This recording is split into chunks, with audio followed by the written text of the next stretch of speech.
नमस्कार, राज्यों की जंग में आपका स्वागत है। मैं हूं अखिलेश शर्मा। पंजाब विधानसभा चुनाव की सभी 117 सीटों पर अभी मतदान चल रहा है। दोपहर 3 बजे तक की अगर बात करें तो करीब 50% मतदान हो चुका है। पंजाब में 2017 के चुनाव से अगर तुलना की जाए तो तब 3 बजे तक करीब 57% मतदान हुआ था, यानी इस बार करीब 7% मतदान कम हुआ है। पंजाब में 2 करोड़ 14 लाख मतदाता आज अपने मताधिकार का प्रयोग कर रहे हैं।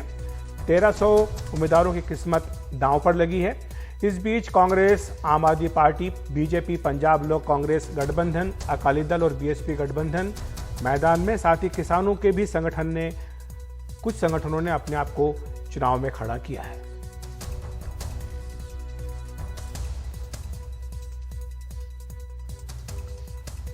और वहीं अगर हम उत्तर प्रदेश की बात करें तो उत्तर प्रदेश में भी दोपहर 3 बजे तक के जो आंकड़े आए हैं, करीब 49% मतदान उत्तर प्रदेश में हुआ है।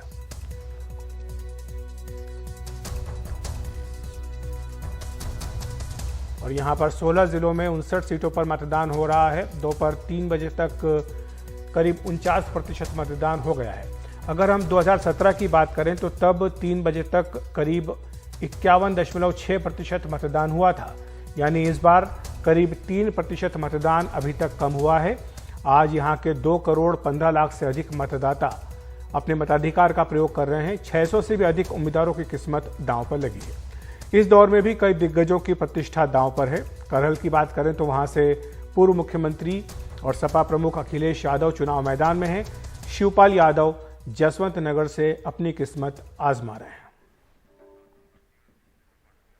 और हमारे साथ चर्चा करने के लिए 2 खास मेहमान जुड़ गए। हमारे साथ निर्मल पाठक साहब हैं जो कि वरिष्ठ पत्रकार हैं, और साथ ही हमारे साथ साधना भारती जी हैं जो कि कांग्रेस की प्रवक्ता हैं। आप दोनों का बहुत बहुत स्वागत है एनडीटीवी इंडिया पर। सबसे पहले निर्मल जी, मैं आपके पास आना चाहूँगा।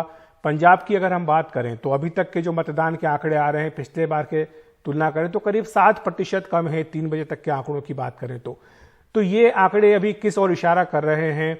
आपको क्या लग रहा है कि ये क्या मतदाताओं में जागरूकता की कमी दिखाई दे रहा है या उत्साह की कमी इस बार दिखाई दे रही है?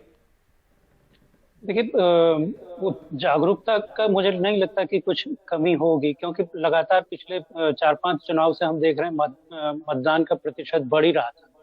इस बार ये कम हो रहा है। अब हमने यूपी के जो पहले 2 चरण के चुनाव हुए उसमें भी देखा मत प्रतिशत, उसमें भी मतदान का प्रतिशत वहां भी घटा है। लोग कम निकले हैं वोट देने के लिए। तो ये जागरूकता की कमी तो मुझे नहीं लगता, क्योंकि जागरूकता पिछले कुछ वर्षों में बढ़ी है वोट देने को लेकर के। ये कुछ उदासी जैसी मतदाताओं में देखने को मिली है, खास करके पहले के उत्तर प्रदेश के, क्योंकि 2 चरण पहले वहां हो चुके हैं। और उसमें जिस तरह से मतदाताओं का रुख रहा, उससे तो यही एक संकेत मिल रहा है कि मतदाता इस बार बहुत ज्यादा उत्साहित नहीं है। अब वो सरकारों, मतलब सारी पॉलिटिकल पार्टीज को लेकर के उनमें एक निराशा जैसी बनी है अपनी अपेक्षाओं के प्रति, या बहुत ज्यादा उत्साह किसी और कारणों की वजह से भी हो सकता है। पर मुझे लगता नहीं कि इसमें इलेक्शन कमीशन ने किसी तरह की कमी छोड़ी होगी मतदाताओं को जागरूक करने में या पॉलिटिकल पार्टीज को जागरूक करने में। थोड़ा सा एक जो जिसपे एक संदेह का जो एरिया बनता है, वो सिर्फ ये जो कोविड की वजह से जो रिस्ट्रिक्शंस लगे थे, बीच में रैलीज नहीं हो पाई पॉलिटिकल पार्टीज की, और उनको डिजिटल रैली करनी पड़ी अपनी।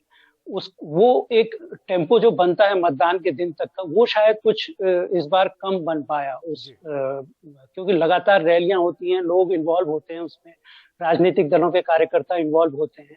तो वो जो कम से कम उत्तर प्रदेश के पहले 2 चरण के जो चुनाव हुए, अभी पिछले 1 हफ्ते से हालात उस मोर्चे पर थोड़ा सा ठीक लग रहे हैं, पर ये समय मेरे ख्याल से कम था। साधना भारती जी भी है, निर्मल जी कांग्रेस की प्रवक्ता है। साधना जी, अभी कुछ देर पहले हमारे सहयोगी शरद शर्मा पटियाला में थे, वहां महिला मतदाताओं से चर्चा कर रहे थे। अधिकांश महिला मतदाताओं का यह मानना था कि बेरोजगारी, महंगाई ये बड़े मुद्दे हैं। पढ़ लिख करके बच्चे आ जाते हैं लेकिन उन्हें नौकरियां नहीं मिल पा रही हैं, और ये भी एक बड़ी पीड़ा थी जिसके कारण महिला मतदाताएं काफी उत्तेजित थी। उनका यह कहना था कि इस समस्या का भी हल निकलना चाहिए। वहां पर आपकी 5 साल सरकार रही है, किस तरह से आप इस मुद्दे को देखते हैं, महंगाई को, बेरोजगारी के मुद्दे को?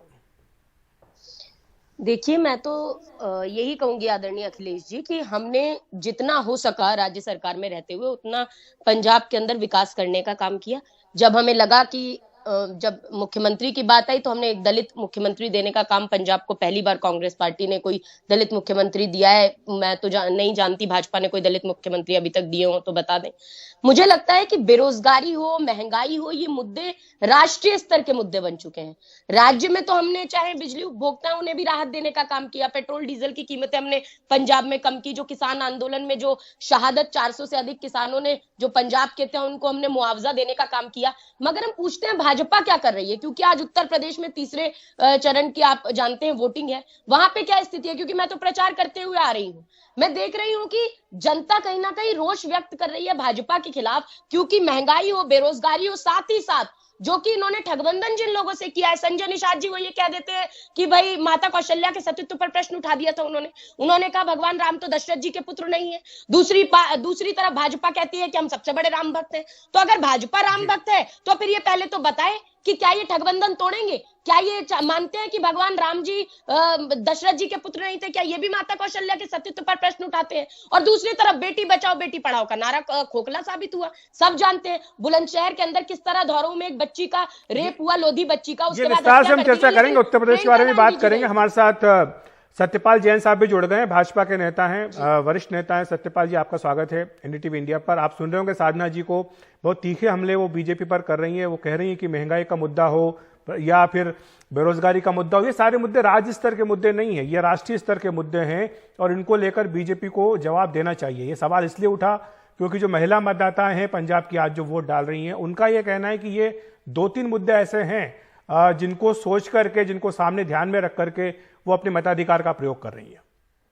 देखिए, जो बातें उन्होंने कही हैं, यही कांग्रेस का सारा चुनाव प्रचार अलग अलग राज्यों में रहा है।